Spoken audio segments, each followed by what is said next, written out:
16 दिन हो चुके हैं। मजदूर इसमें सुरंग में अभी भी फंसे हुए हैं और इन 41 मजदूरों को सुरक्षित बाहर निकालने के लिए हर वो मुमकिन कोशिश की जा रही है जिससे मजदूरों को सुरक्षित बाहर निकाला जा सके।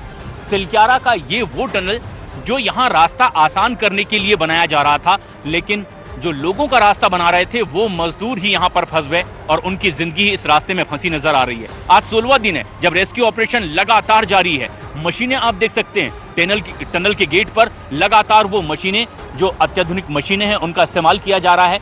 दरअसल जो अमेरिकन ऑगर मशीन थी उसका एक बड़ा हिस्सा ब्लेड अंदर टूट गया था जब ड्रिल करके पाइप फिट करने की कोशिश हो रही थी, और अब पिछले 2 दिनों से उसे काट कर निकालने की भी कोशिश हो रही थी। अब पूरी तरीके से वो हिस्सा काट कर बाहर निकाल लिया गया है, लेकिन कुछ मशीनें अब लगातार ऊपर की तरफ भी बढ़ रही है। इस टनल पर ऊपर पहाड़ी के हिस्से में वो मजदूर भी लगातार पहुंच रहे हैं जहां से वर्टिकल ड्रिलिंग हो रही है, यानी पाइप के जरिए माना यह जा रहा है कि सीधी खुदाई भी उन तक एक सुगम रास्ता हो सकता है जो मजदूरों तक सुरक्षित पहुंच सके और वहां से भी रेस्क्यू ऑपरेशन पूरा किया जा सकता है। लेकिन जो प्लान ए था, यानी टनल का ये मुहाना जहां से लगातार रास्ता बनाकर आगे बढ़ने की कोशिश थी और तकरीबन 10 मीटर की ही दूरी बाकी रह गई थी और उसके बाद एक बड़ी बाधा आई थी, लेकिन अब उम्मीद ये है कि ये एक बार फिर से जब खुदाई यहाँ पर मैन्युअली की जाएगी और इसके लिए जो एक्सपर्ट्स मजदूर हैं वो यहाँ पर पहुंच चुके हैं, खास तौर पर भारतीय सेना के मद्रास सेपर्स के वो जवान जो इस काम में खास तौर पर माहिर हैं, उन लोगों की मौजूदगी है और सेना के इस रेजिमेंट ने भी अब मोर्चा संभाल लिया है और ग्राउंड वर्कर्स के मदद से अब वो खुदाई लगातार आगे बढ़ती दिखाई देगी और माना जा रहा है कि जो बहुत कम फासला रह गया है उसे सुरक्षित तरीके से पूरा भी कर लिया जाएगा। लगातार इस बात की जानकारी दी जा रही है कि जो मजदूर भीतर फंसे हुए हैं वो सुरक्षित हैं और स्वस्थ हैं। इसी बात की चिंता की जा रही है कि कहीं कोई जरा सी चूक उनकी लिए एक बड़ी आफत न बन जाए और इसीलिए संभल कर एक एक कदम आगे बढ़ाए जा रहे हैं और इसीलिए जो रेस्क्यू ऑपरेशन चल रहा है, चाहे वो वर्टिकल ड्रिलिंग का हो या फिर हॉरिजॉन्टल पाइपिंग करके उन तक पहुंचने का रास्ता, कहीं कोई ऐसी चूक ना हो कि एक बार फिर से वैसा ही कुछ कोलैप्स हो जाए और एक बड़ी आफत सामने आए। और इसीलिए उन्होंने कहा है कि अगर वक्त हमारे पास है, मजदूर अंदर सुरक्षित हैं, तो हम रुक कर और सटीक कदम उठाएंगे ताकि सुरक्षित और एक कामयाब रेस्क्यू ऑपरेशन हो सके। हालांकि मजदूरों का स्वास्थ्य ठीक है और उन्हें पाइप के जरिए खाना पहुंचाया जा रहा है। नोडल सचिव नीरज खैरवाल ने बताया कि पाइप में फंसे ऑगर मशीन की ब्लेड और सॉफ्ट को काटने का काम तेजी से किया जा रहा है। बाकी मशीनरीज आने से और जो एडिशनल प्लाज्मा कटर आया या उन लोगों को और एडिशनल सपोर्ट आ गई तो उसकी वजह से तो होप सो मतलब जो स्पीड चल रहा है वो ठीक चल रहा है। सुरंग में फंसे मजदूरों को निकालने के लिए सभी विकल्पों पर काम तेजी से शुरू किया गया। बचाव कार्य में लगी एजेंसियों की नजर में अभी भी मुख्य सुरंग से टेलीस्कोपिक विधि से बनाई जा रही एस्केप टनल ही सबसे सुरक्षित और सबसे तेजी से मजदूरों तक पहुंचने का एक विकल्प है। और ये तस्वीर बेहद खास भी है।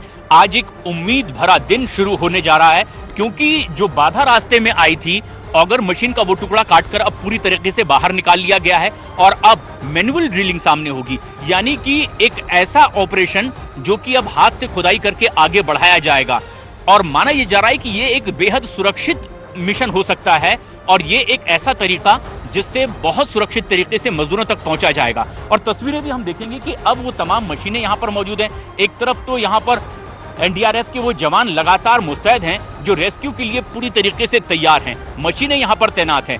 मशीन जो पहले इस्तेमाल की जा रही थी, दरअसल उसे बीच बीच में बदलना भी होता है, उसकी ब्लेड्स बदलनी होती है और इसीलिए इसमें वक्त लग रहा था।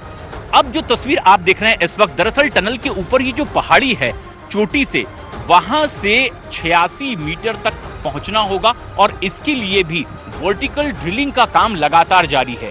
माना यह जा रहा था कि ये एक ऐसा रास्ता हो सकता है जहां से हम सीधे मजदूरों तक पहुंच सकते हैं। हालांकि किसी वाइब्रेशन से या कंपन से कहीं कोई फिर से एक बड़ा खतरा ना आ जाए, इसलिए बीच में इसका काम रोका गया था, लेकिन तेजी से वो काम भी आगे बढ़ाया जा रहा है। यानी हर वो मुमकिन कोशिश की जा रही है जिस रास्ते से भी जल्द से जल्द उन मजदूर भाइयों तक पहुंचा जा सकता है, तो उन तक पहुंचने की ये कोशिश लगातार जारी है। तो वर्टिकल ड्रिलिंग जहां एक तरफ हो रही है, वहीं हॉरिजॉन्टल अब खुदाई के लिए भी जो ऐसे माहिर मजदूर हैं वो लगातार पहुंचने लगे हैं और पहाड़ियों पर वो लगातार ऊपर से पहुंच करके भी अपना काम संभाल रहे हैं। दरअसल बताया ये गया कि जो वर्टिकल ड्रिलिंग हो रही है उसके लिए ऊपर में कंक्रीट का एक सॉलिड बेड तैयार करना सबसे ज्यादा जरूरी होता है, क्योंकि एक वजनदार मशीन वहां पर ड्रिलिंग का काम करती है और उस वाइब्रेशन से इस टनल की इस पहाड़ी पर कहीं कोई और बड़ा नुकसान ना हो जाए, इस बात का भी एहतियात रखना बहुत ज्यादा जरूरी है।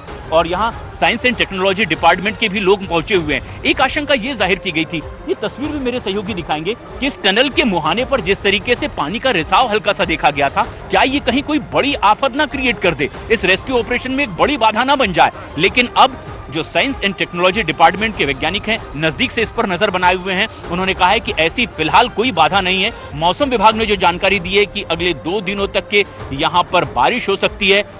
ये जानकारी भी दी गई है कि अगर बहुत सामान्य बारिश होती है तो इस तरह के रेस्क्यू ऑपरेशन में कोई बड़ी बाधा नहीं आएगी। आज कार्तिक पूर्णिमा का दिन है और पवित्र स्नान के लिए बड़ी तादाद में श्रद्धालु निकलते हैं और यही कामना कर रहे हैं कि तमाम फंसे हुए 41 मजदूरों को बहुत जल्द सुरक्षित बाहर निकाल लिया जाएगा।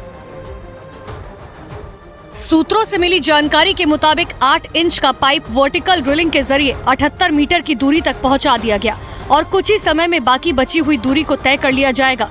करीब 86 मीटर की लेंथ लाइफलाइन पाइप को कवर करनी है। केंद्र सरकार के मंत्रीगण 24 आवर्स उसकी मॉनिटरिंग कर रहे हैं। मजदूरों को फिलहाल सॉलिड फूड और फल दिए जा रहे हैं। फिलहाल 57 मीटर लंबे और 6 इंच मोटी स्टील की पाइप के जरिए ये खाना दिया जा रहा है। और ये सबसे खास बात भी है जो जानकारी दी जा रही है और जिसका ख्याल रखा जा रहा है, वो ये कि जो 41 मजदूर इस टनल में फंसे हुए हैं, 16वां दिन आज है जब ये रेस्क्यू ऑपरेशन लगातार आगे बढ़ रहा है, उन तक के खाना पानी लगातार पहुंचाया जा रहा है, उनसे बातचीत भी हो रही है।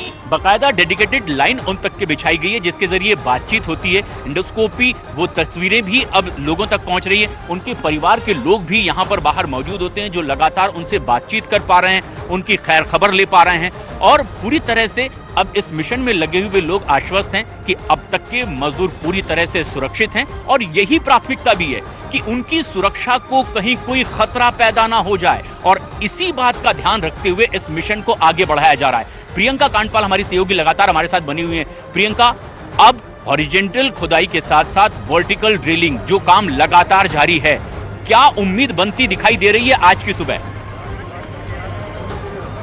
देखिए, सबसे पहले तो मैं बड़ा अपडेट दे दूं। फिलहाल इस वक्त वर्टिकल ड्रिलिंग की जो बात की जा रही है, 27 मीटर वर्टिकल ड्रिलिंग जो है वो हो चुकी है। जो जानकारी मिल रही है, 27 मीटर हम वर्टिकल भी ड्रिल कर चुके हैं और ये 1.2 मीटर्स डायमीटर का ये पूरा पाइप होगा। 1.2 मीटर्स डायमीटर की जब हम बात करते हैं तो इससे आराम से एक इंसान नीचे से ऊपर लाया जा सकता है, यानी कि इवैक्यूएशन का ये पाइप है जिसकी हम बात कर रहे हैं, जिसकी ड्रिलिंग 27 मीटर हो चुकी है। इसके साथ साथ एक लाइफलाइन पाइप जिसकी हम बात कर रहे थे, उसकी अभी जानकारी हम इकट्ठा करने की कोशिश कर रहे हैं कि वो कितना पहुंचा है। लेकिन फिलहाल अगर बात की जाए कि हॉरिजॉन्टल ड्रिलिंग जो कि मुख्य ड्रिलिंग है, जो कि सिलक्यारा टनल के मुहाने से पहला प्लान ए है, उसकी अगर बात की जाए तो अभी भी सबसे ज्यादा उम्मीदें उसी से लगाई जा रही हैं, क्योंकि तकरीबन 10 से 12 मीटर की दूरी है जो मैनुअल ड्रिलिंग के जरिए पूरी करनी है। और ये मैनुअल ड्रिलिंग करेंगे रैट माइनर्स, रैट यानी कि चूहा, और जो चूहा बोरिंग के एक्सपर्ट्स माइनर है, जो कि जिस तरीके से कहा जाता है ना कि चूहा कुतर कुतर के अपना काम करता है, वैसे ही उसी तरीके से ये पूरा एक डायमीटर का, अगर मैं समझाऊं, एक पाइप अगर आप 800 mm के डायमीटर की बात कर रहे हैं तो 800 mm के डायमीटर को एक रेखा की तरह गोल बनाकर उसे खुरच कर आगे की तरफ उसका पूरा मलबा निकाल कर तसलों से बाहर किया जाएगा। इसको रैट माइनिंग कहते हैं और ये एक्सपर्ट रैट माइनर्स है जिनको बुलाया गया है, जिनकी एक्सपर्टीज इसी चीज में है। वो काम 12 साढ़े 12 से तकरीबन शुरू हो जाएगा और उसके बाद काउंटडाउन शुरू हो जाएगा कि कैसे 10 मीटर की दूरी को हम कितनी जल्दी या कितना समय उसमें लगता है, ताकि 16वें दिन के शाम तक या रात तक कोई ऐसी अच्छी खबर मिले कि कल परसों ये मजदूर जो है अपने परिवार से मिल पाएंगे। जी प्रशांत।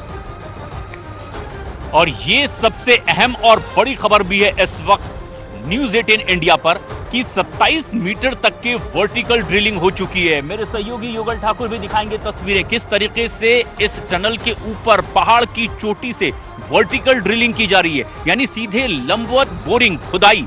और वो काम इसीलिए भी अब बहुत महत्वपूर्ण हो गया है